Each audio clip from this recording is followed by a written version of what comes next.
बिहार देंगे इस्तीफा तो क्या उसके बाद सीएम कुर्सी पर बैठेंगे सम्राट। सम्राट को मिलेगी सीएम कुर्सी तो क्या होगा निशांत का। निशांत की बढ़ेगी मुश्किलें, बताएंगे कैसे। अब नमस्कार, स्टार टीवी बिहार देख रहे हैं आप और मैं आपके साथ वंदना। देखिए, नीतीश कुमार इस्तीफा दे देंगे और उसके बाद बिहार का मुख्यमंत्री कौन होगा, इस बात की चर्चा शुरू है।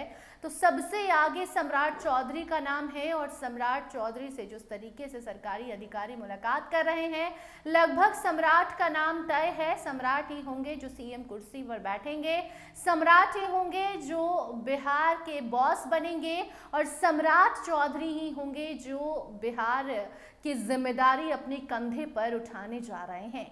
मगर सम्राट के बाद निशांत का क्या होगा। निशांत कुमार को डिप्टी सीएम बनाने को कहा जा रहा है, तो जिद पर अड़े हैं कि सीएम बनेंगे, नहीं तो डिप्टी सीएम नहीं बनेंगे। डिप्टी सीएम क्या होता है, ऐसे में अगर निशांत कुमार डिप्टी सीएम बन भी जाते हैं तो भी क्या निशांत की आगे की जो राह है वो आसान होगी, क्योंकि नीतीश कुमार की जगह ले पाना काफी मुश्किल है। और अब जब नीतीश कुमार अपनी जगह सम्राट को चुनकर जा रहे हैं, तो क्या सम्राट की जगह निशांत ले पाएंगे, तो क्या जदयू का खात्मा हो जाएगा, जदयू का भविष्य अंधेरे में ही है।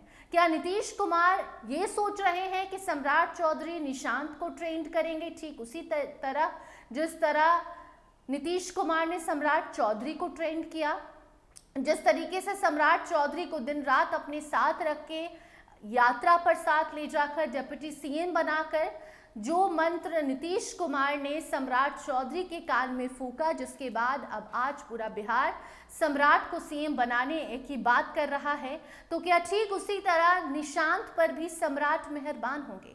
तो क्या आपको लगता है कि सम्राट चौधरी ऐसा करेंगे? क्या भाजपा अपना मुख्यमंत्री बनाने के बाद भविष्य में जदयू का मुख्यमंत्री बनने देगी? अगर आपको ऐसा नहीं लगता तो सोचिए जदयू वालों को कैसे लगता होगा ऐसा। और यही बात नीतीश कुमार नहीं समझ पा रहे कि सम्राट कुर्सी पर बैठने जा रहे हैं, उसके बाद उनके बेटे का क्या होगा और उनके बेटे के साथ साथ उनकी पार्टी जदयू का क्या होगा। नीतीश कुमार तो दिल्ली में कह चुके कि अब हम वहां नहीं रहेंगे, बिहार छोड़ रहे हैं, अब हम यहां रहेंगे।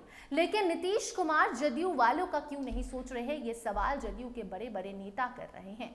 जिस तरीके से इस विधानसभा चुनाव में जदयू को बिहार की जनता का प्यार मिला, लोकसभा चुनाव में भी जिस तरीके का समर्थन जदयू को मिला, इसके बाद जदयू पार्टी अब आगे बढ़ रही थी।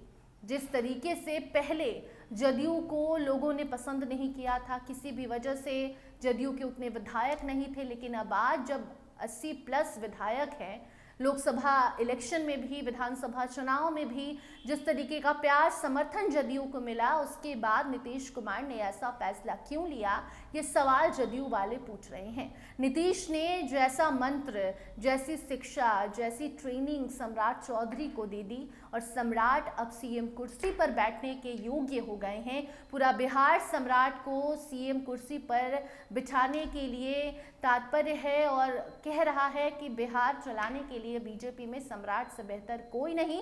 भले बीजेपी को कोई चौंकाने वाला नाम लाकर दे दे, लेकिन फिलहाल बीजेपी के लिए बेस्ट सीएम जो हैं वो सम्राट चौधरी ही नजर आ रहे हैं। पूरे बिहार ने सम्राट को कहीं ना कहीं भावी मुख्यमंत्री मान भी लिया है, लेकिन सम्राट के बाद निशांत का क्या होगा ये पूरा बिहार जानना चाह रहा है, क्योंकि क्या निशांत जदयू में रहते हुए अब उस कुर्सी पर पहुंच पाएंगे और भाजपा में जाने की तो कोई बात ही नहीं है। तो इसका एक विकल्प ये भी देखा जा रहा है कि क्या फ्यूचर में जदयू का विलय बीजेपी में हो जाएगा। हालांकि ये बहुत दूर की बात है, लेकिन जिस तरीके की चर्चाएं चल रही है वो आप तक पहुंचाना हमारा काम है। बाकी आप इस खबर पर क्या सोचते हैं? क्या आपको लगता है कि नीतीश कुमार ये गलती कर रहे हैं, या फिर नीतीश कुमार भी समझ चुके हैं कि अब जदयू का भविष्य नहीं है उज्जवल? खबर पर आपकी क्या राय है, कमेंट सेक्शन में जरूर बताइए। अन्य अपडेट्स के लिए बने रहिए स्टार टीवी बिहार के साथ। धन्यवाद।